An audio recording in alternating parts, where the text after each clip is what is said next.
So there are places in the Bible where, so the way the Bible was written, right?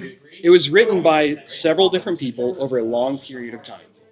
And with those several different people, their works, when they wrote them, were perfect, inerrant, infallible.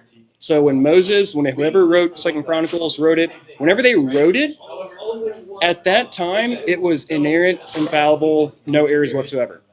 When people transcribe those, like the scribes, there is a guarantee from God that he will preserve his word, but there's no guarantee that he will preserve every single exact manuscript. And that in and of itself does not mean that God's word is not preserved. Would you agree with that? Are you done speaking? I'm just asking a yes or no question. I mean, I'm going to answer you, but Yeah. not with a yes or no, because Okay, that's fine.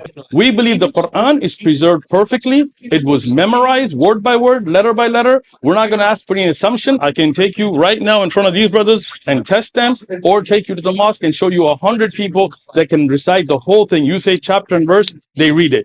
And we have manuscripts that are carbon dated to the lifetime of the Prophet, peace be upon him, and those around him, which you don't have for the Bible. The earliest manuscript that you have are, even their spread is 70 to 90 years after the time of Jesus, and Codex Sinaiticus is 4th century.